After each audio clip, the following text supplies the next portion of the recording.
संत रामपाल जी महाराज एक ऐसे महान संत जिन्होंने अपनी सतभक्ति, तत्व ज्ञान, करुणा और सेवा के बल पर समाज में नई मिसाल कायम की है। संत रामपाल जी महाराज की अगुवाई में उनके सभी सतलोक आश्रमों से समाज कल्याण के अद्भुत कार्यों ने समाज को सुनहरे भविष्य की एक नई उम्मीद दिखाई है। संत रामपाल जी महाराज से नाम दीक्षा लेने के बाद लाखों लोगों की लाइलाज बीमारियां जैसे कैंसर, एड्स आदि ठीक हुई। संत जी के ज्ञान से प्रेरित होकर उनके अनुयायियों ने लाखों यूनिट रक्तदान किया। संत जी ने लाखों बहन बेटियों का दहेज मुक्त विवाह करवाया।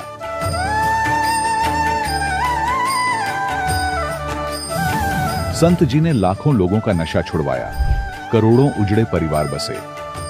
संत जी के आश्रमों में समागम के दौरान निःशुल्क नेत्र चिकित्सा, दंत चिकित्सा प्रदान की जाती है। संत रामपाल जी महाराज द्वारा समय समय पर पर्यावरण संरक्षण के उद्देश्य से बड़े स्तर पर वृक्षारोपण किया जाता है।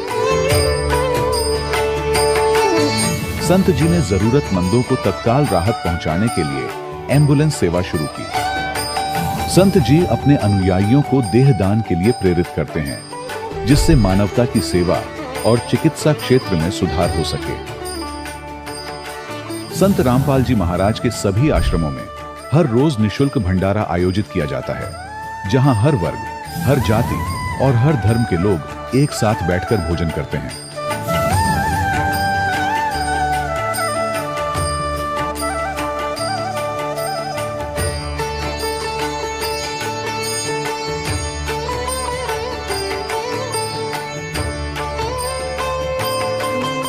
संत रामपाल जी महाराज की अन्नपूर्णा मुहिम ने गरीब और बेसहारा लोगों के जीवन में एक नई ऊर्जा और उम्मीद को जन्म दिया है। घर घर खाद्य सामग्री और जरूरी मदद पहुंचाकर संत रामपाल जी महाराज ने लोगों को दुख और मजबूरी से लड़ने की ताकत प्रदान की है।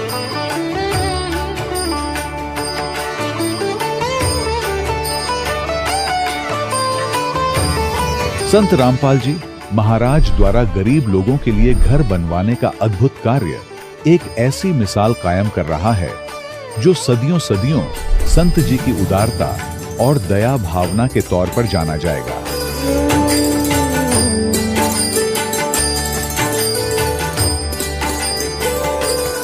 संत रामपाल जी महाराज के आश्रम में हजारों बुजुर्गों को सम्मान और प्यार के साथ जीवन जीने का अवसर मिलता है। उनके खाने, रहने और स्वास्थ्य की पूरी जिम्मेदारी संत रामपाल जी महाराज उठाते हैं। अनाथ बच्चों के लिए संत रामपाल जी महाराज के सभी आश्रम किसी वरदान से कम नहीं। यहाँ उन्हें शिक्षा, संस्कार और भविष्य के लिए बेहतर अवसर प्रदान किए जाते हैं।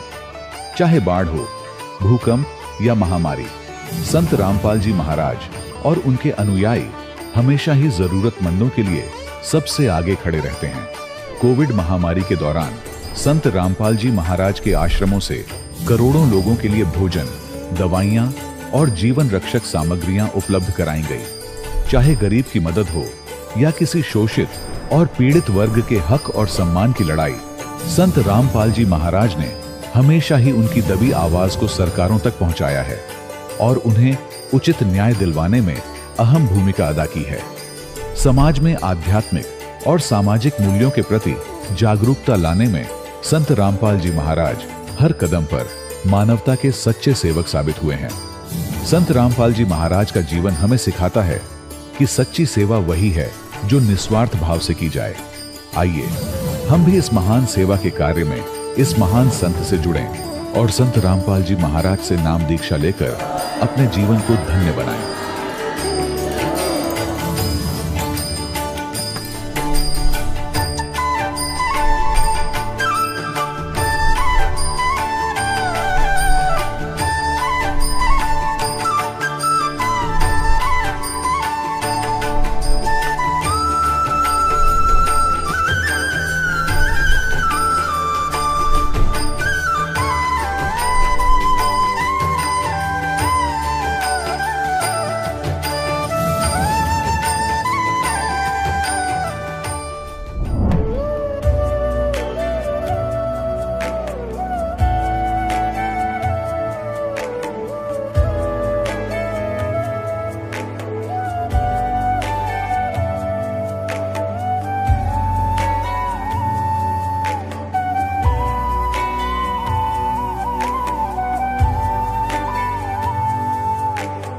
कौन ब्रह्मा का पिता है, कौन विष्णु की मां, शंकर का दादा कौन है, हमको दे बता।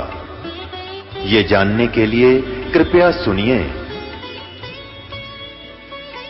जगत गुरु तत्वदर्शी संत रामपाल जी महाराज के अमृत वचन सर्व पवित्र धर्मों के पवित्र शास्त्रों के आधार पर। सत साहिब दर्शकों, जब मनुष्य पूरी श्रद्धा से अपने धर्म में प्रचलित भक्ति साधनाएं करता है और फिर भी उसे कोई लाभ नहीं मिलता, तो वह अपने ही कर्म और श्रद्धा पर शंका करने लगता है। फिर चाहे वह शिक्षा हो, व्यवसाय हो या भक्ति ही क्यों ना हो। दर्शकों, कुछ ऐसी ही कहानी थी पंजाब के रहने वाले चेतराम जी की। चेतराम जी ने अपने जीवन में मंदिरों में दर्शन, व्रत, उपवास, कीर्तन, हवन, हर भक्ति मार्ग को अपनाया, लेकिन फिर भी इनके जीवन में न तो इन्हें शारीरिक सुख मिला और न ही मानसिक शांति। लेकिन दर्शकों, आज चेतराम जी बताते हैं कि मेरा जीवन उस दिन बदल गया जब मुझे संत रामपाल जी महाराज द्वारा लिखित पवित्र पुस्तक ज्ञान गंगा प्राप्त हुई। यही क्षण इनके जीवन का वास्तविक टर्निंग पॉइंट बन गया। अब प्रश्न यह उठता है, आखिर ऐसी क्या विशेषता है ज्ञान गंगा पुस्तक में कि जिसे भी यह पुस्तक पढ़ने का सौभाग्य मिलता है, उसका जीवन संत रामपाल जी महाराज की शरण में आने के लिए स्वतः ही प्रेरित हो जाता है। आखिर इसके पीछे की सच्चाई क्या है? आइए सुनते हैं चेतराम जी की कहानी, उन्हीं की जुबानी। सर नमस्कार। नमस्कार जी सर। सर क्या नाम है आपका? जी मेरा नाम चेतराम दास है जी। सर कहाँ से आए हैं आप? गांव दानेवाला, जिला फाजिलका, तहसील अबोर से। संत रामपाल जी महाराज से नाम दीक्षा आपने कब ली? संत रामपाल जी महाराज से मैंने नाम दीक्षा 2013 फरवरी में लिया था। सर संत रामपाल जी महाराज से नाम दीक्षा लेने से पहले आप क्या भक्ति साधनाएं करते थे? सतगुरु रामपाल जी महाराज के नाम उपदेश लेने से पहले हम हिंदू समाज में जन्म लेने के हिसाब से जो हिंदू समाज के सभी देवी देवता है उनकी पूजा करते थे, और जो रुणेचा वाले रामदेव जी हैं उनको हम इष्ट रूप में पूजा करते थे। वैसे जो हिंदू समाज के सभी देवी देवता होते हैं सभी की पूजा करते थे, तीर्थ व्रत करते थे, सब कुछ करते थे। सर संत रामपाल जी महाराज की शरण में कैसे आए आप? सतगुरु रामपाल जी महाराज की शरण में इस प्रकार आए। अबोर के अंदर मैं गया हुआ था, वहाँ पर एक दुकान पे पंपलेट लगा था जिसके ऊपर कुछ क्वेश्चन थे, अवश्य जानिए, जैसे ब्रह्मा विष्णु महेश के माता पिता का नाम और गीता का ज्ञान किसने बोला, इस तरह के प्रश्न लिखे हुए थे। और नीचे लिखा हुआ था, इन सभी प्रश्नों का उत्तर जानने के लिए अवश्य पढ़िए पुस्तक ज्ञान गंगा। तो मेरी इच्छा हुई कि ये पुस्तक पढ़नी चाहिए, लेकिन कामकाज की वजह से वो वहाँ से मैं नंबर नोट करना भूल गया। और एक दिन घर पे जब मैं सत्संग सुन रहा था, जैसे सभी जो धर्मगुरुओं के टेलीविजन पे सत्संग आते हैं मैं सुनता था, तो एक दिन सत्संग सुनते सुनते चैनल बदल रहा था, तो उस समय चैनल ऑन हुआ तो वहाँ पर सतगुरु रामपाल जी महाराज का जो सत्संग चल रहा था वो सत्संग सुनने लगा। थोड़ा देखा कि गुरुजी जो एक देवी भागवत पुराण के ऊपर से कुछ टिक मार करके वहाँ से कुछ बता रहे थे, तो उनको देखते पहले तो मेरे मन में आया कि अरे ये कौन पंडित जी महाराज हैं जो वेदों ग्रंथों पे ही कुछ लाइनें लगा करके कुछ उनमें से गलतियाँ निकाल रहे हैं। चैनल बदला, फिर मन में आया परमात्मा की ओर से ही कि चल देखना तो चाहिए ये बता क्या रहे हैं। तो तब मैंने वापस साधना चैनल लगाया तो गुरुजी बता रहे थे कि ब्रह्मा विष्णु महेश और इनके जो माता पिता और इनका जो जन्म मरण है वो बता रहे थे।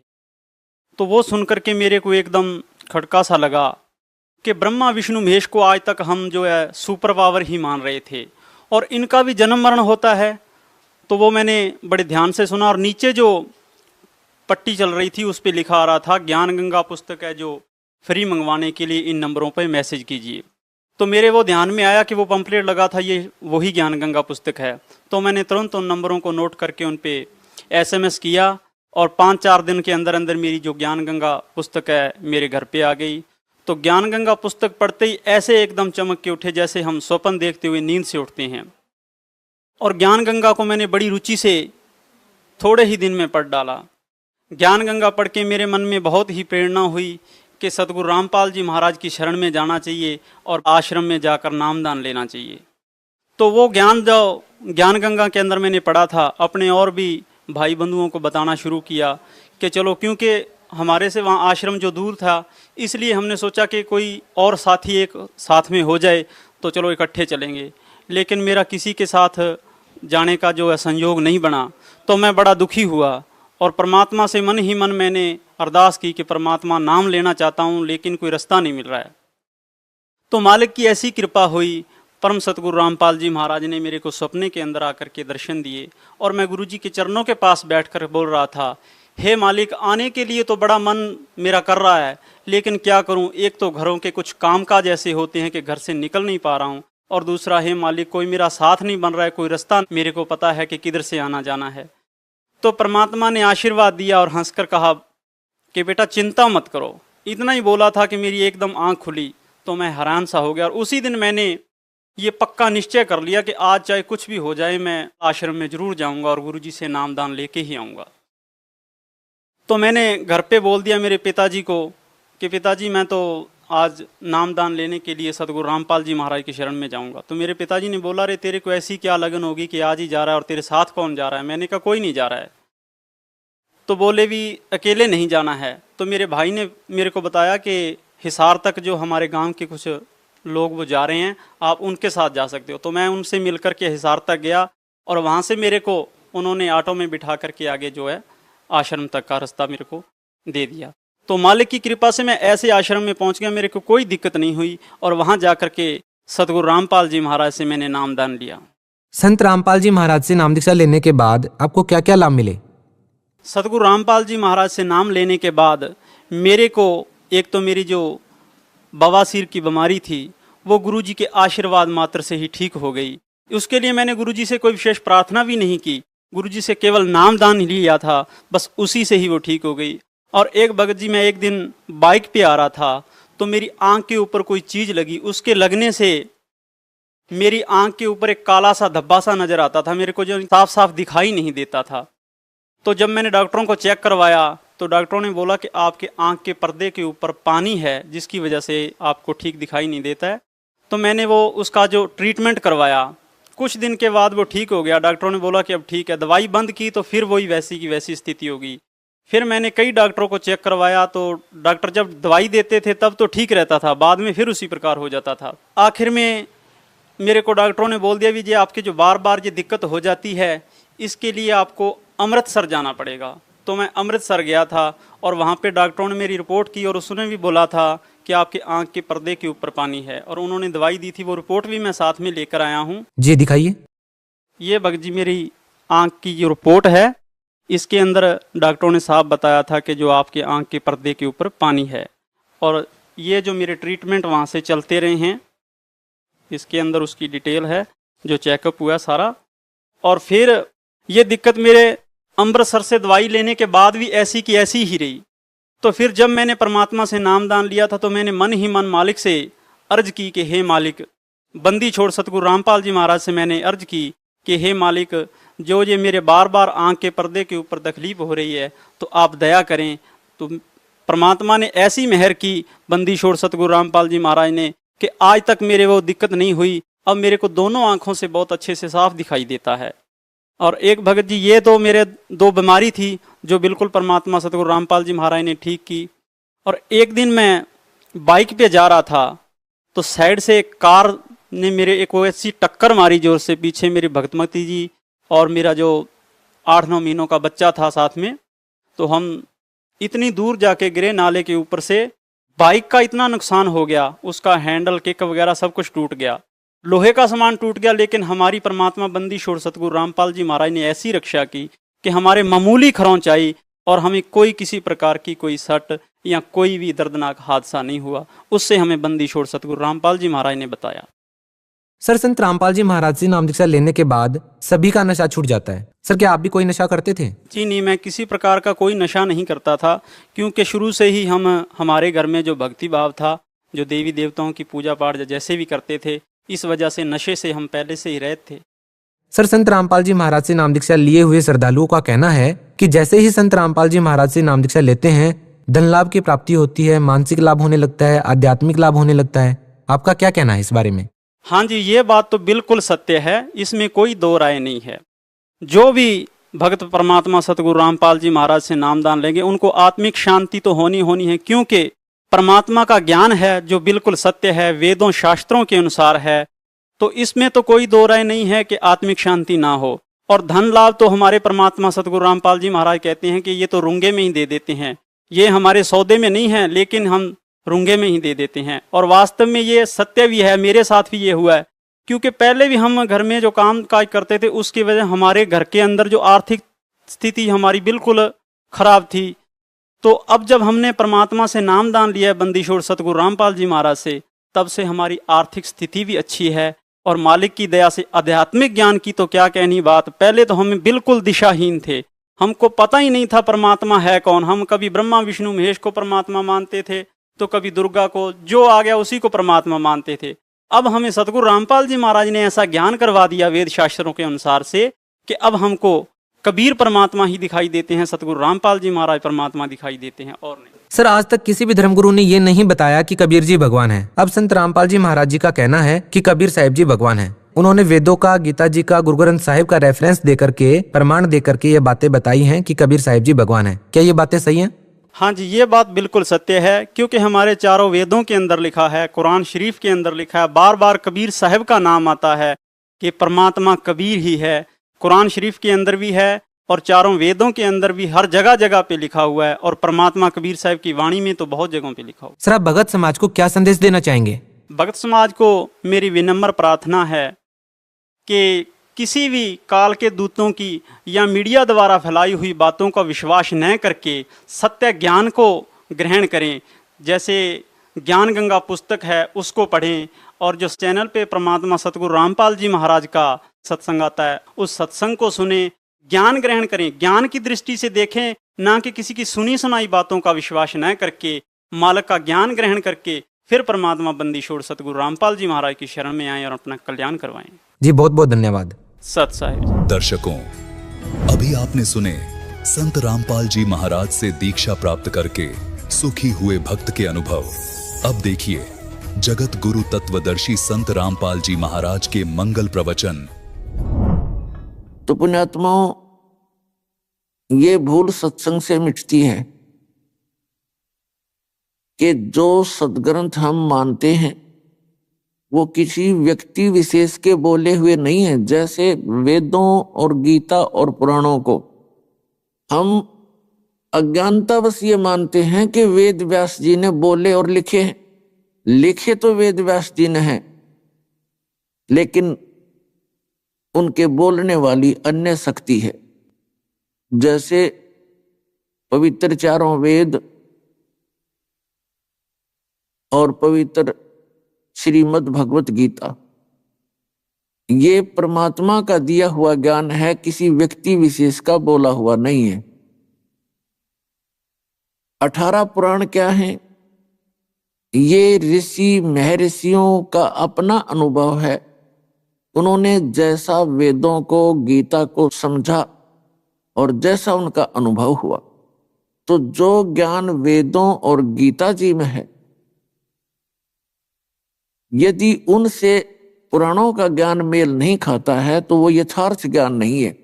वो व्यक्ति विशेष, ऋषि विशेष का अपना अनुभव है, उसके अपने विचार है, और वो व्यर्थ है, वो यथार्थ नहीं है।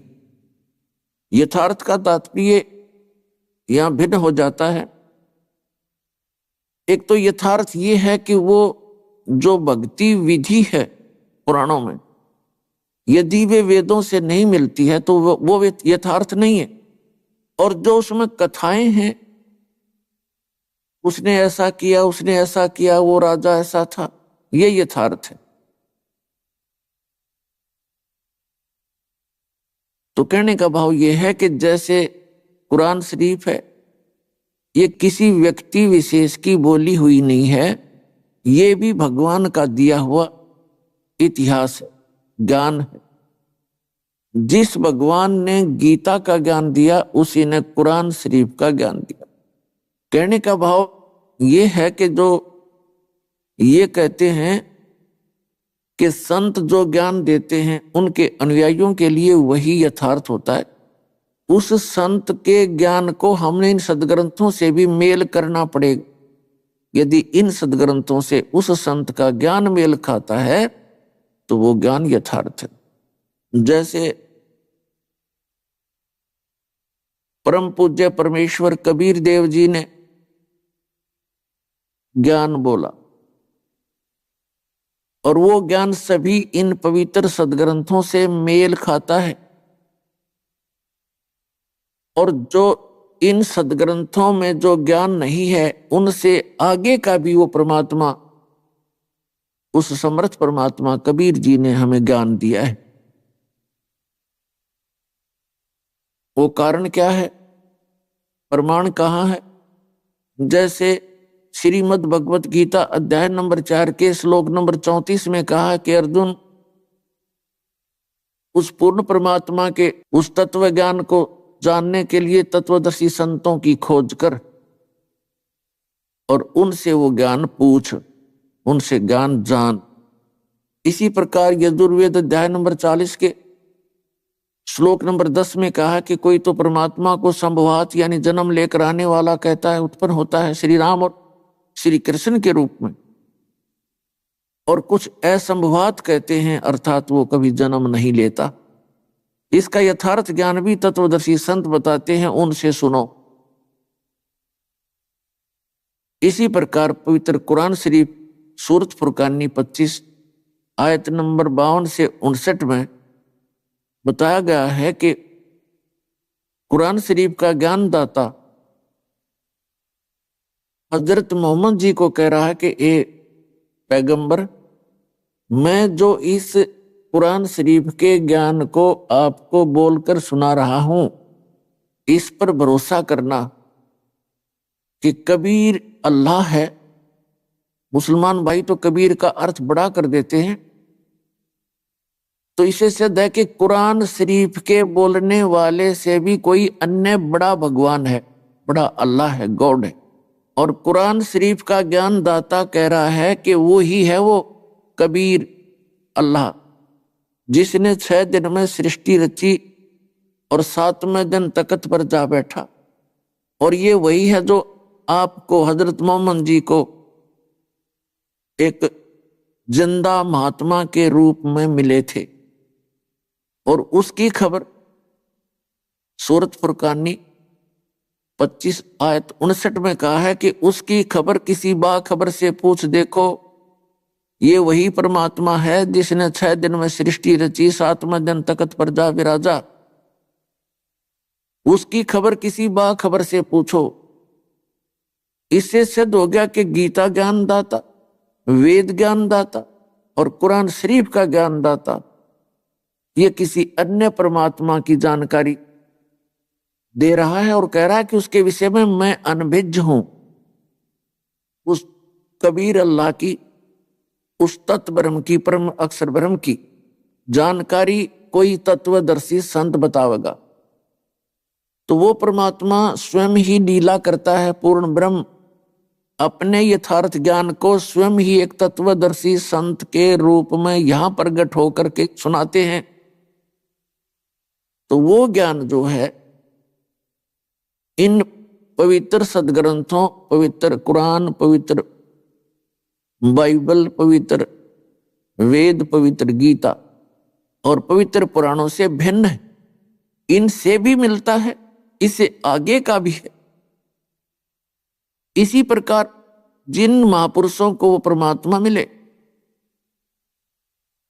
उनके जो अनुभव की वाणी है, वो वाणी भी इन सदग्रंथों से मेल खाती है और परमात्मा द्वारा दिए गए तत्व ज्ञान से भी मेल खाती है। तो इसलिए हमने परमात्मा के ज्ञान को समझने के लिए इन सदग्रंथों को आधार मानना पड़ेगा।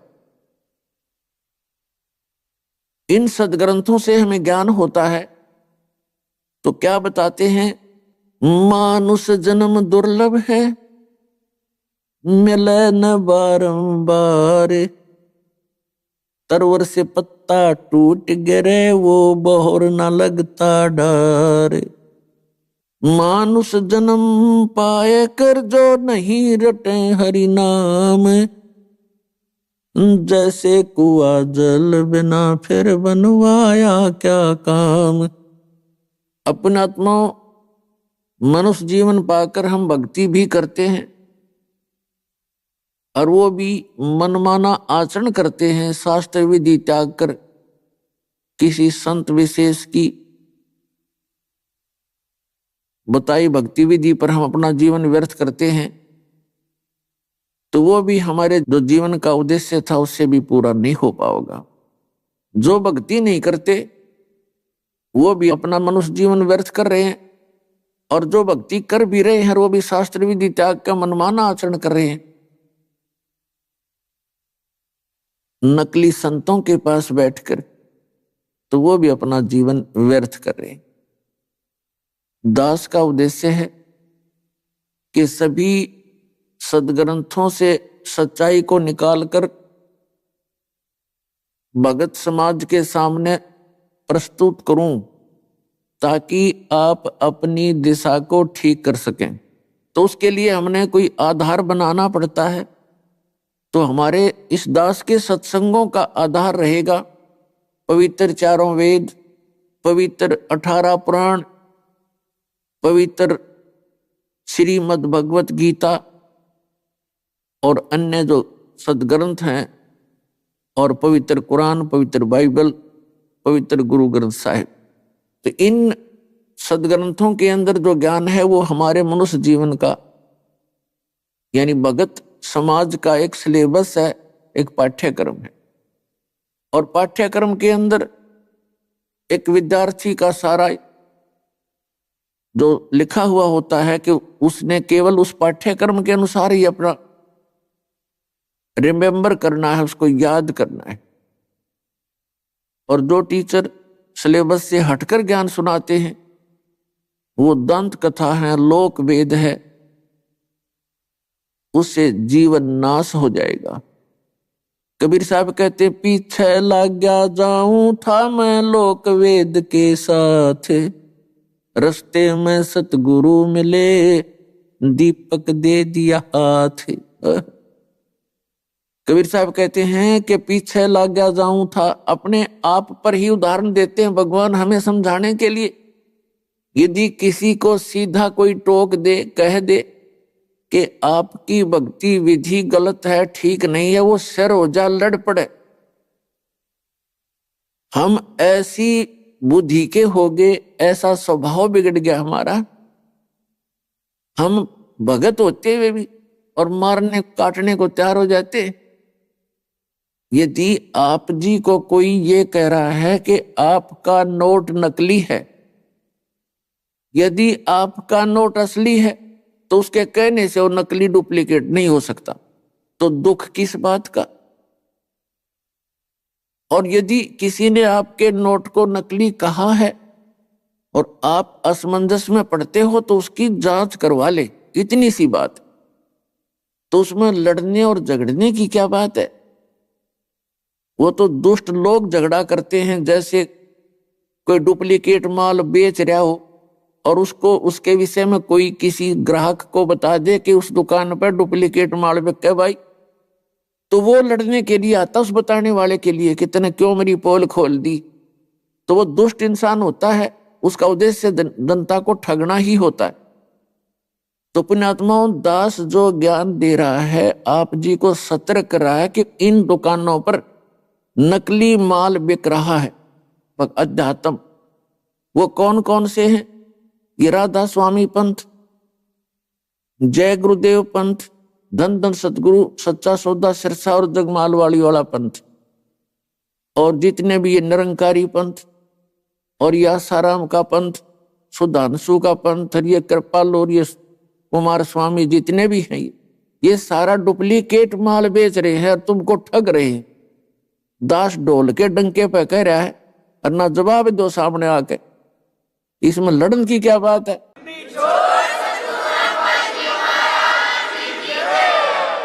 तो जो झगड़ा जो करते हैं वो दुष्ट लोग होते हैं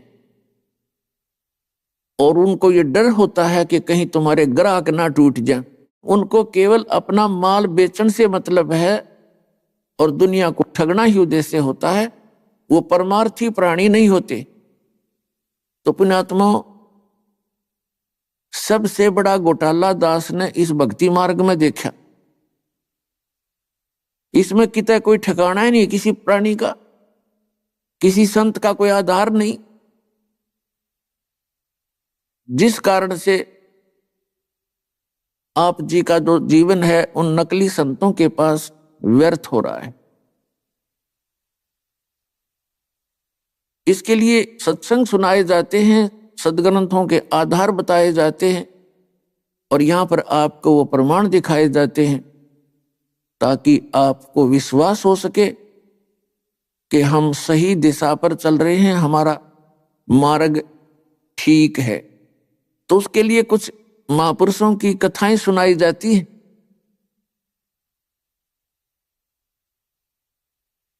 और ये प्रमाणित किया जाता है कि इन महापुरुषों ने भी यही साधनाएं की, और वो पहले आपकी तरह ही आरूढ़ थे।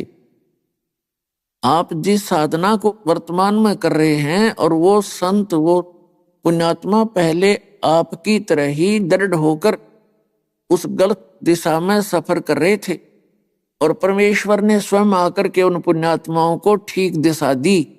क्योंकि परमात्मा के बिना कोई भी प्राणी इस पृथ्वी पर यथार्थ ज्ञान नहीं बता सकता, क्योंकि उसको अपने जन्म का पता नहीं कब हुआ था, और ही बताते हैं कि तेरा जन्म उस दिन हुआ था।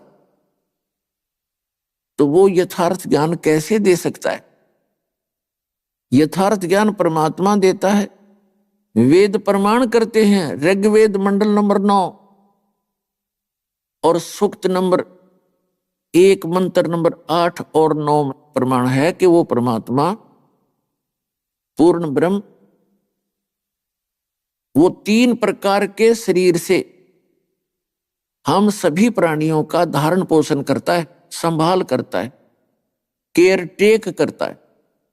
एक रूप में वो परमात्मा सचखंड के अंदर, सतलोक के अंदर, यानी उस धूलोक के तीसरे भाग में, उस धूलोक का अर्थ होता है तेजो में स्थान, लोक माने पृथ्वी, स्थान जैसे पृथ्वी लोक, तो लोक का अर्थ होता स्थान। तो ये वहां एक सतलोक स्थान है, उसके तीसरे पोर्शन में यानी सबसे ऊपर के पोर्शन में वो परमात्मा एक बहुत बड़े गुम्बज के अंदर विराजमान है। वहां उनके मनुष्य दृश्य है, सिंहासन पर विराजमान है, सिर पर छत्र है, मुकुट है, और उस परमात्मा के एक रोम को कितनी रोशनी है, करोड़ सूर्य मिला दे, करोड़ चंद्रमा, तो भी परमात्मा के एक रोम की रोशनी यानी प्रकाश अधिक है।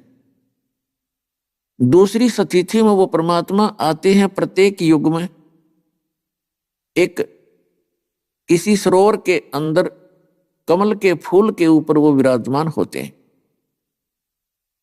और वहां से कोई निसंतान उनको उठा ले जाते हैं दंपति, फिर वो प्रवेश करते। तो उस समय परमात्मा के प्रवेश की लीला कंवारी गायों से होती है। धीरे धीरे बड़े होते हैं, छोटी ही उम्र में अपने तत्व ज्ञान का संदेश देना शुरू करते हैं, और बड़े बड़े विद्वान उनके सामने फीके पड़ जाते हैं। यही लीला परमेश्वर ने, दूसरे प्रकार की लीला परमेश्वर कबीर देव जी ने सन 1398 संवत 1455 ज्येष्ठ सुदी पूर्णमासी को भारतवर्ष की पावन भूमि पर काशी शहर के बाहर एक कमल के फूल पर लहर तारा तालाब के अंदर परमात्मा आकर के शिशु रूप धारण करके विराजमान हुए, और इसके प्रत्यक्ष दृष्टा थे श्री अष्टानंद महर्षि, जो महर्षि रामानंद जी के शिष्य थे। तो कहने का भाव ये है कि उस समय जब परमात्मा आए तो 5 वर्ष की लीला में आयु में, और 104 वर्ष के उस महर्षि रामानंद के छक्के छुड़ा दिए ज्ञान में, और मानना पड़ा उस 104 साल के वृद्ध उस ब्राह्मण पंडित ने, जिसको वेदों का ज्ञाता और पुराणों का ज्ञाता, श्रीमद् भगवत गीता का विद्वान माना जाता था। उसने नतमस्तक होकर कहा कि तुम स्वामी मैं बाल बुद्धि, मेरा कर्म भ्रम भयो नाश, गरीब दास निज ब्रह्म तुम मेरा हो गया दृढ़ विश्वास। कि आपके ज्ञान के सामने तो मैं एक बाल बुद्धि, एक बालक जैसी बुद्धि वाला व्यक्ति हूं। मैं तो अपने आप को मैं ऋषि बनाए बैठा था। हे परमात्मा, तेरे ज्ञान के आगे हमारे ज्ञान का कोई स्थान। और तीसरे प्रकार की वो स्थिति कैसे करते हैं परमात्मा? कभी भी कहीं पर भी, जैसे सतयुग त्रेता द्वापर में, उसमें ऋषियों का ज्यादा प्रचलन था, तो परमात्मा ऋषि रूप में प्रकट होकर के ज्ञान दिया करते थे, कभी भी कहीं प्रकट हो जाते थे। और कलयुग के अंदर परमात्मा एक जिंदा महात्मा के रूप में, एक साधु संत के रूप में आकर के प्रकट होते हैं, क्योंकि कलयुग में इन संतों का ही अधिक बोलबाला रहेगा। तो जब वो परमात्मा संत रूप में यहां प्रकट होते हैं तो किसी अच्छी आत्मा को मिलते हैं, पुण्य आत्माओं को मिलते हैं, उनको अपना यथार्थ ज्ञान सुनाते हैं और उस स्थान से परिचित कराते हैं जहां वो परमात्मा कबीर जी स्वयं रहते हैं। और वहां से फिर उनको वापस छोड़ कर जाते हैं। फिर वो महापुरुष उन आंखों देखा परमात्मा के उस निज स्थान सतलोक सचखंड का वो वर्णन करते हैं। तो वो प्रमाण इन वेदों और गीता से भी मिलता है, पुराणों से भी मेल खाता है। तो उन महापुरुषों का, जो परमात्मा से परिचित जो महापुरुष हुए हैं, उनका ज्ञान प्रत्येक ग्रंथ से मेल खाता है। और जितने भी राधा स्वामी पंथ, निरंकारी पंथ और ये आसाराम के पंथ, और जितने भी ये कृपाल और ये सुधांशु जी और ये कुमार स्वामी, इनका ज्ञान लोक वेद है, ना किसी वेद से मेल खाता है, ना किसी पुराण से मेल खाता है। ये ब्रह्मा विष्णु महेश को अजरो अमर सर्वज्ञ कालज्ञ बताते हैं। तो ये परमात्मा से परिचित संत नहीं है, इनके पास यथार्थ ज्ञान नहीं है। अपने आत्माओं इसी प्रकार जो परमात्मा तीसरी स्थिति में आते हैं, वहां किन किन को मिले? वेद में लिखा है, ऋग्वेद मंडल नंबर 9 सूक्त नंबर 1 और मंत्र 8-9 में ये आपको बता दिया स्थिति।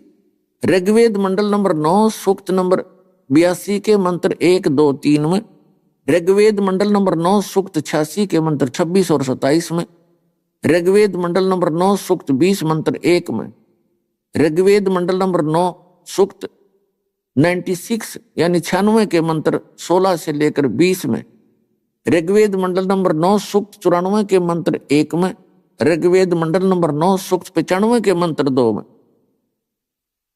और भी अनेक स्थानों पर ये प्रमाण है। उसमें क्या निष्कर्ष है इन सदग्रंथ का, ऋग्वेद के मंत्रों का, कि वो परमात्मा सतलोक के धूलोक के तीसरे, यानी सतलोक कहो चाहे धूलोक कहो, सतलोक के तीसरे पोर्शन में, तीसरे भाग में, पृष्ठ में ऊपर विराजमान है। राजा के समान सिंहासन पर बैठा है, देखने में राजा के समान है। और वही परमात्मा अपने रूप को हल्का करके, सरल करके, यानी जैसे किसी कक्ष में, कमरे में 3-4 ट्यूब जग रही हो, कोई 1000 की, कोई 500 की, कोई 100 की, उसमें एक 0 वाट का भी बल्ब हो तो सभी ऑफ करके एक 0 वाट का ऑन कर दिया तो पर्याप्त प्रकाश प्राप्त है, उपलब्ध है, उससे काम चलेगा उसमें। तो इसी प्रकार परमात्मा अपने अंदर के उस सारे प्रकाश को ऑफ करके और सिंपल एक 0 वाट का, यानी बहुत कम प्रकाश में शरीर से वो नीचे आते हैं। फिर भी अन्य प्राणियों से उनका रूप, उनका चेहरा कुछ भिन्न ही होता है। तो इस प्रकार वो परमात्मा नीचे आते हैं, अच्छी आत्माओं को मिलते हैं। और नीचे आकर मिलने का उनका उद्देश्य क्या होता है? कि उस तत्व ज्ञान का उपदेश करते हैं। वो पूर्ण परमात्मा स्वयं ही आकर के यथार्थ ज्ञान प्रदान करते हैं। इसी प्रकार और वो परमात्मा एक कवियों की तरह आचरण करते हैं, कवियों की तरह इधर उधर घूमते रहते हैं।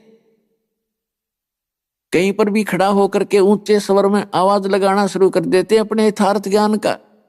तो वो लीला परमेश्वर कबीर देव जी ने 600 वर्ष पहले सन 1398 से सन 1518 तक 120 वर्ष ये लीला की और सह शरीर आए थे लाखों लोगों के सामने, सह शरीर चले गए थे मगर स्थान से। तो वो पूर्ण परमात्मा है वो कबीर देव हैं जो काशी में धानक रूप में आए थे। अब जिन महापुरुषों को वो परमात्मा आकर मिले हैं, वो क्या क्या लीलाएं की हैं। एक समय परमात्मा कबीर जी संवत 1455 से और संवत 1575 120 वर्ष यहां रहे। उसी दौरान वो परमात्मा जिस उद्देश्य को लेकर आते हैं, अच्छी आत्माओं को मिलते हैं, उनको यथार्थ ज्ञान से परिचित कराते हैं, अपना वो साक्षी तैयार करते हैं। उनमें से एक धर्मदास नाम के बहुत बड़े सेठ थे और परमात्मा की तलाश में, परमात्मा की तड़प में ये पुण्यात्माएं भटकती ही रहती हैं, ये चैन से बैठ नहीं सकती। आदरणीय धर्मदास साहिब जी बहुत बड़े धनी व्यक्ति थे, बहुत ज्यादा पैसा था उनके पास और इतना धन था कि उस नगरी के, उस क्षेत्र का जो नरेश था, किंग था, राजा था, प्राकृतिक आपदाएं कभी आ जाती, जैसे सूखा पड़ जाता या कोई फ्लड आ जाता और क्षेत्र में घनी हानि हो जाती, तो धर्मदास के पूर्वजों से, धर्मदास के पिताजी से और धर्मदास जी से वित्तीय सहायता लिया करता था। वो इतने सेठ थे और इतना धन होते हुए, इतना सुख संपन्न होते हुए, जो प्राणी परमात्मा को खोज रहा है तो वो बहुत ही पुण्यकर्मी है। पिछले जन्मों के उनके पुण्यों का कोई अंत नहीं। इसी प्रकार के ये महापुरुष थे श्री धर्मदास जी। बांधवगढ़ वाले, मध्य प्रदेश के अंदर एक बांधवगढ़ नगर है, वहां रहा करते थे। उन्होंने एक रूपदास नाम के वैष्णु यानी विष्णु जी के पुजारी, उपासक, संत से दीक्षा भी प्राप्त कर रखी थी। तो पुण्यात्माओं, इस उदाहरण से, इस कथा से आपको, आपके लगभग सारे जो डाउट हैं, शंका हैं, वो समाधान हो जाएंगे कि गुरु बदलना चाहिए या नहीं चाहिए, और जो साधनाएं आप जी कर रहे हो वो कितनी सत्य है, कितनी असत्य है। आदरणीय धर्मदास साहिब जी को उनके पूर्व गुरु श्री रूपदास जी ने, वैष्णव ने, साधनाएं बता रखी थी। ओम भगवते वासुदेव नमः, ओम नमः शिवाय, और गीता जी का नित्य पाठ, एकादशी का व्रत, जन्माष्टमी का व्रत, और तीर्थों पर जावे, मंदिरों में मत्था टेके, शालिग्राम मूर्ति की पूजा करे, ये सारा कर्मकांड आदि उन्होंने सारा कुछ बता रखा था, जो वर्तमान में सभी हिंदू समाज के जो धार्मिक व्यक्ति उन्हीं पूजाओं को कर रहे हैं। अब अपने गुरुदेव जी के बताए मार्ग पर दृढ़ होकर के, जैसे आप और हम लगे हुए थे इस ज्ञान से पहले, इतनी दृढ़ता से, समर्पित भाव से वो पुण्यात्मा परमात्मा की साधनाएं किया करता था। उनके गुरुदेव रूपदास जी ने जो ज्ञान दिया था कि बेटा 68 तीर्थों पर जो भ्रमण कर लेता है उसका कल्याण निश्चित है, क्योंकि विद्यार्थी वही होता है और रोगी वही होता है जो डॉक्टर के बताए प्रत्येक साधन को अपनावे। रोगी वही होता है जो डॉक्टर औषधि दे उसको सारी को खावे। इसी प्रकार धर्मदास जी को परमात्मा चाहिए था, जो भी गुरुदेव ने बताया उसको शिरोधार्य किया और भ्रमण करते हुए, तीर्थ यात्रा करते हुए वो मथुरा में पहुंच गए। मथुरा की क्या महिमा बता रखी है कि वहां पर भगवान श्री कृष्ण जी बचपन के अंदर वहां गौवें चराया करते थे और उस धरती के ऊपर भगवान की चरणों की रज लगी हुई है और उससे जीव का उद्धार हो जाता है। और साथ में भगवान श्री कृष्ण जी ने एक गोवर्धन नामक गिरिराज यानी पर्वत को अपने हाथ से उठा दिया था। ये जो देवताओं का राजा इंद्र है, ये किसी बात से अक्षुब्ध होकर के वहां ब्रज के अक्षेत्र को डबोना चाहता था, वर्षा गणी करके, फ्लड ला करके। तो श्री कृष्ण जी ने उसके सारे उस प्रयत्न को, फ्लड लाने के उद्देश्य को उस गोवर्धन पर्वत को अपने हाथ से उठाकर आसमान में काफी ऊंचा कर दिया और पूरी व्रज नगरी के ऊपर के वो पहाड़ छा दिया। इंद्र ने खूब अपना प्रयत्न कर लिया, सारी वर्षा कर ली और सारी सोख ली उस पहाड़ ने, गिरिराज ने। अभी आपने सुने संत रामपाल जी महाराज के मंगल प्रवचन। आइए अब सुनते हैं संत रामपाल जी महाराज से नाम दीक्षा लेकर सतभक्ति करके अद्भुत लाभ प्राप्त करने वाले अनुयायी के विचार। दर्शकों, क्या आपने कभी सोचा है कि यदि जीवन में हर दरवाजा बंद हो जाए, जब चारों ओर बस अंधेरा ही अंधेरा हो, जब हर दिन नया दुख का पहाड़ आपके ऊपर टूट रहा हो, तो आप क्या करेंगे? दर्शकों, ऐसी ही कहानी थी छत्तीसगढ़ की रहने वाली गीता जी की। गीता जी पहले सभी पारंपरिक भक्ति साधनाएं किया करती थीं। वह सभी देवी देवताओं की पूजा और हर संतों के सत्संग का सहारा लेकर अपनी शारीरिक और मानसिक समस्याएं दूर करना चाहती थीं, लेकिन उनको कुछ भी हासिल नहीं हुआ। दर्शकों, गीता जी का कहना है कि मेरी जिंदगी तब बदली जब मुझे संत रामपाल जी महाराज की शरण मिली। संत रामपाल जी महाराज की शरण मिलने के बाद मुझे समझ में आया कि वास्तव में आदि सनातनी भक्ति क्या है। दर्शकों, आइए जानते हैं कि आखिर गीता जी ऐसा क्यों कह रही हैं। सुनते हैं गीता जी की कहानी उन्हीं की जुबानी।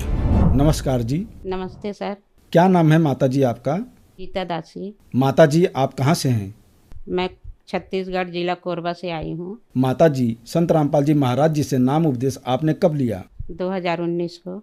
संत रामपाल जी महाराज जी से नाम दीक्षा लेने से पहले आप क्या कोई भक्ति साधनाएं भी किया करती थी? हाँ सर, मैंने बहुत भक्ति की है, मुझे कोई नहीं लाभ मिलता। मैं दुर्गा की पूजा करती थी, ब्रह्मा विष्णु महेश सब पूजा करते थे। मैं चर्च जितने भी हैं जो पृथ्वी में देवी देवता तो सबके मैं पूजा करके थक चुकी थी। मैं बहुत दुखी रहती थी। तो जैसा कि आपने बताया कि आप बहुत ज़्यादा परेशान थी, आपने सभी की पूजा करके देख ली, तो क्या दुख थे आपको? सर, पहले बात तो ये है, हमारे घर में कलेश होता था। कलेश, इतना कलेश होता था, जब रात होती तो मैं प्रार्थना करती थी, हे भगवान दिन ना हो, और दिन होती तो कहती थी हे भगवान रात ना हो। इसलिए कि रात निकल जाते थे अच्छे से तो दिन की मार पड़ती थी, और दिन निकल जाते अच्छे से तो रात को मार पड़ती थी। तो मैं पूरा दिन यही विनती करती थी, हे मालिक आज का दिन तो अच्छा निकल गया, रात कैसा निकलेगा? तो रात निकालने के लिए हे मालिक तुम दया करना दाता, ऐसे मैं रोज़ बोलती थी। देवी देवता के बारे में तो मुझे कुछ भी पता नहीं था कि कौन मुझे साथ देगा, कौन देवी देवता कैसे पूजा करूँगी। ऐसे ही पूजा करती थी, अनपढ़ गाँठ जैसे बनती थी। जैसे शिव जी में जल चढ़ाना, जैसे दुर्गे के पास जाके घंटी उंटी बजा के आरती हुआ घुमा घूमी के आ जाओ। ऐसे में जगह जगह गिड़गड़ाती थी, जाती थी, मुझे कोई लाभ नहीं मिलता था कहीं से भी। सर, मैं इतना बीमार थी। पहले तो मैं बताती हूँ, गुरु बनाए हमने, प्रेम रावत के सत्संग में जुड़े। बोले कि वहाँ पे जाओगे, प्रेम रावत के सत्संग सुनोगे, भक्ति करोगे तो तुम्हें लाभ मिलेगा। तो वहाँ पे जुड़ी 2001 में, 7 साल वहाँ गए सत्संग में, कुछ लाभ नहीं हुआ। फिर उसके बाद में वो छोड़ दी। फिर कुल गुरु बनाए मैंने अपने जाति में। बोले कि आप इसमें जुड़ो, आप भक्ति करो तो आपको लाभ मिलेगा। वो छोड़ दी सर। फिर उसके बाद बोले कनकी में एक बाबा है, वो दुख दूर करते हैं, उसको गुरु बना लो। वो बोला कि मेरे को गुरु बनाओगे आपके दुख दूर हो जाएंगे। वो भी करके देख ली, कुछ नहीं लाभ होता था। मैं थक हार के छोड़ के घर बैठ गई। तो फिर संत रामपाल जी महाराज जी के बारे में आपको कैसे पता लगा? संत रामपाल जी महाराज के बारे में सर, मुझे बीमारी हुई एक ऐसे, मैं उठ नहीं पाती थी, बैठ नहीं पाती थी, इतनी मुझे प्रॉब्लम थी। मुझे बच्चे खिलाते पिलाते थे अपने हाथ से।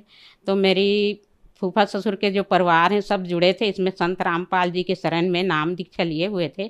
उन्होंने मेरे घर पे आए, बोले कि दीदी तुम मर जाओगी पर तुम लोग लाच में बैठी रहोगे तो आपका कैसा काम चलेगा? तुम्हारे 2-2 3-3 बेटा है, बेटी है, इनका कौन साथ देगा?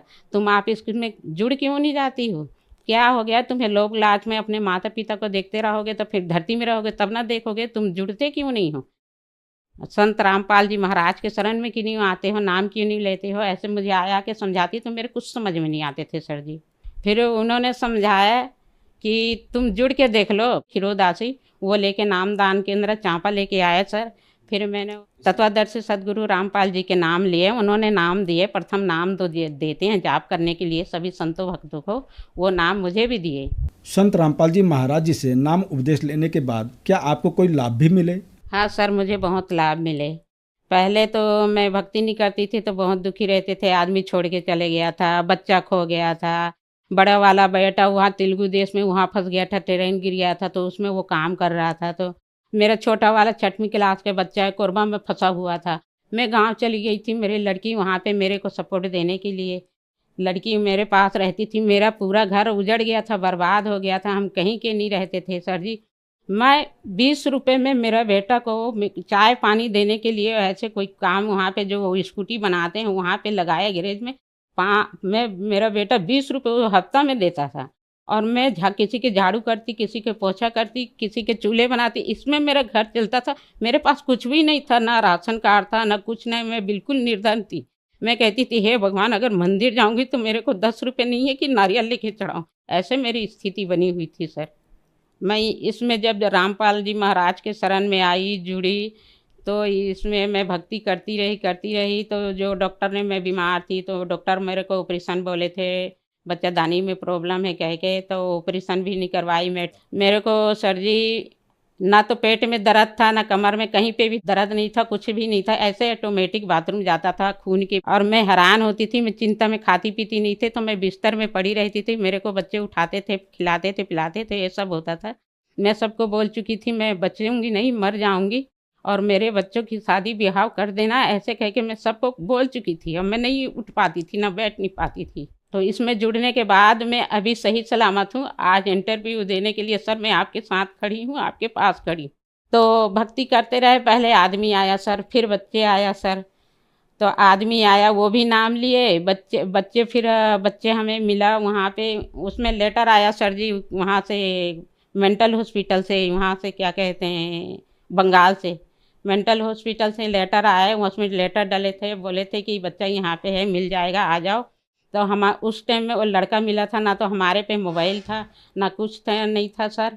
तो क्या कहते हैं, लड़का बाकायदा जो उसके पापा के फ़ोन नंबर, मोबाइल थी, उसमें का नंबर था, मेरे ससुराल के एड्रेस थे, मेरे मायके के एड्रेस था, कोरबा जिला का एड्रेस था। फिर हम वहाँ पे ढूंढते गए सर, और लड़का मिल गया।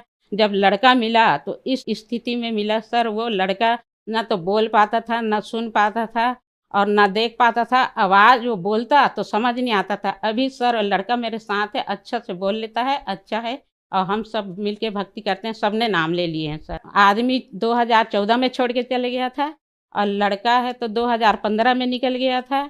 और हम ना जब नाम दीक्षा 2019 में लिए तो हमारा सारा पूरा परिवार एक जगह हम इकट्ठे हो गए। हम खुशी से जीवन बिता रहे हैं सर, और हम सब एक जगह हैं, और सब मस्त बढ़िया से बहुत अच्छा भक्ति करते हैं सर। और लाभ तो इतना हुआ सर, अब मैं बता नहीं पाऊंगी। जैसे हम जा रहे थे गुरु दर्शन के लिए जा रहे थे, तो मेरी बेटी थी, मेरे आदमी थे, और हम थे, हम तीनों जा रहे थे। तो ना वहाँ पे हम क्या कहते हैं, पुल के नीचे गिरे, जोर से नीचे गिरे। तो हमें किसी को खरोच नहीं आई। मुझे ऐसे लगा कि मेरे बंदी छोर सदगुरु रामपाल जी महाराज ने मुझे हाथों में उठा के मतलब बैठाया। ऐसे लगा वहाँ पे 6 बड़े बड़े सीला पत्थर थे सर। और फिर दोबारा हमें ये लाभ हुआ, एक बार ऐसे तो 3-4 बार घटना हुए सर।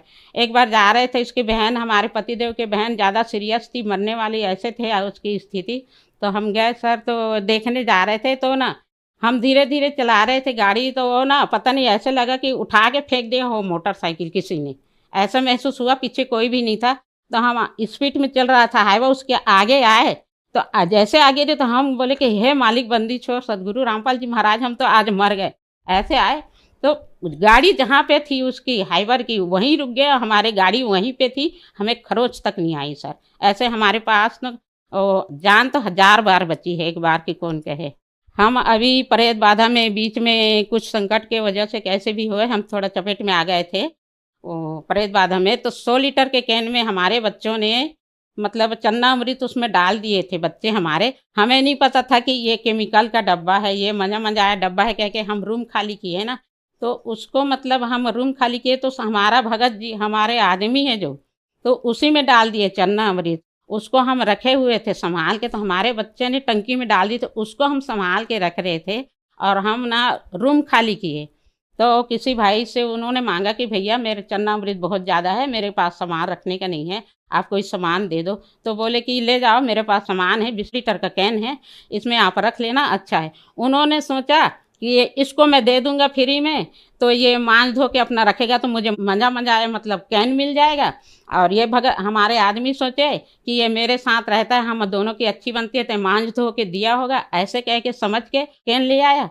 तो सवेरे टाइम हमें 4 बजे करीब, हम सवेरे जल्दी हमें वहाँ से रूम खाली करना था सर, तो रूम खाली किए ना, तो जल्दीबाजी में उस कैन में चन्नामृत डाल दिया। अब हम यहाँ आए, शिफ्ट हुए 1-2 दिन के बाद, उसको देखे कि पीऊँगी कह के और इस्तेमाल करेंगे कह के, जो हमने उसको पिया चन्नामृत को 1 चम्मच सर जी, तो हमारे मुंह में छाला सा हो गया। तो उसको हम निकाले और देखे कि हम बोले कि चन्नामृत है, ये कैसे करें, फेंकना तो है ही नहीं हमें।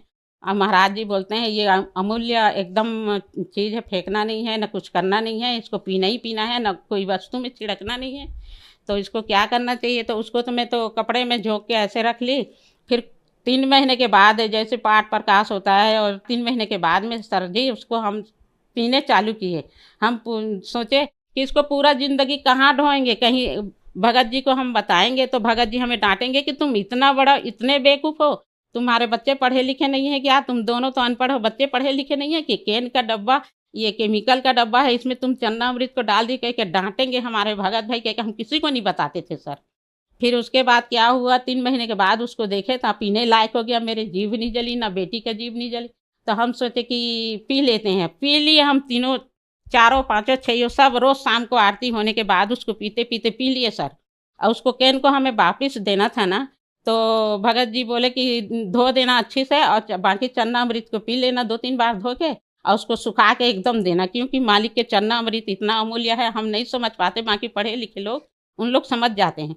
तो उसको धूप में सुखाई ना सर, तो उसमें घी के तरह जो ऊपर पकड़ने की डंडी होती है, वो केमिकल का डब्बा था, हमें नहीं पता था कि ये केमिकल का डब्बा है। उसको सुखाए तो कम से कम 3 पाव, आधा किलो करीब एकदम घी के तरह निकला, केमिकल निकला उसमें से। तो हम दिखाए, पूछे किसी से, तो बोले कि ये कैसे पी गए, तुमने भगवान से, मालिक से प्रार्थना भी नहीं किया, इसको पी लिए कैसे? तो पहले हमने गलती की थी, तभी हमने सर प्रार्थना तो कर चुके थे मालिक से, अब उसमें से पिए हम, बिल्कुल सही है। और जहाँ पे मैं सुखाई थी कैन के डिब्बा को, वहाँ पे घी निकला था ना, उसमें कीड़े मकोड़े मच्छर सारा चीज़ सर जी उसमें से सब खत्म हो गए थे।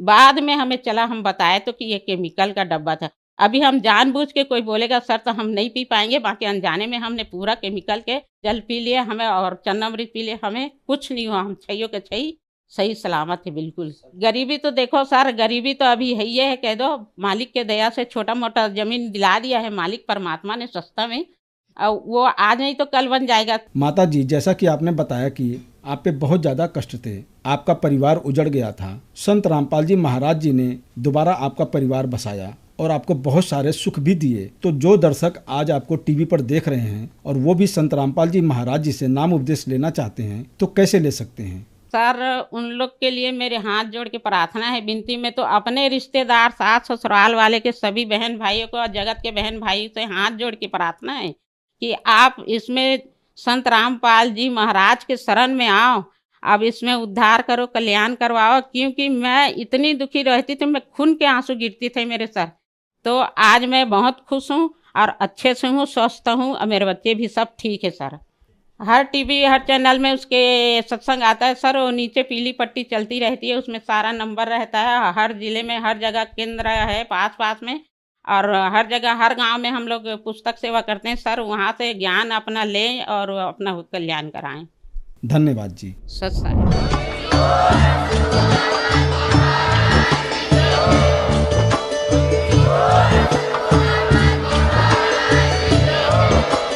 आप सुन रहे थे जगत गुरु तत्वदर्शी संत रामपाल जी महाराज जी के मंगल प्रवचन। अधिक जानकारी के लिए विजिट कीजिए हमारी वेबसाइट www.jagatgururampalji.org। संत रामपाल जी महाराज जी के शुभ आशीर्वाद से पूरे विश्व भर में 500 से भी ज्यादा नाम दीक्षा केंद्र हैं, जिन पर संत रामपाल जी महाराज जी द्वारा ऑनलाइन निशुल्क नाम दीक्षा दी जा रही है। अपने नजदीकी नाम दीक्षा केंद्र का पता करने के लिए संपर्क करें 8222880541।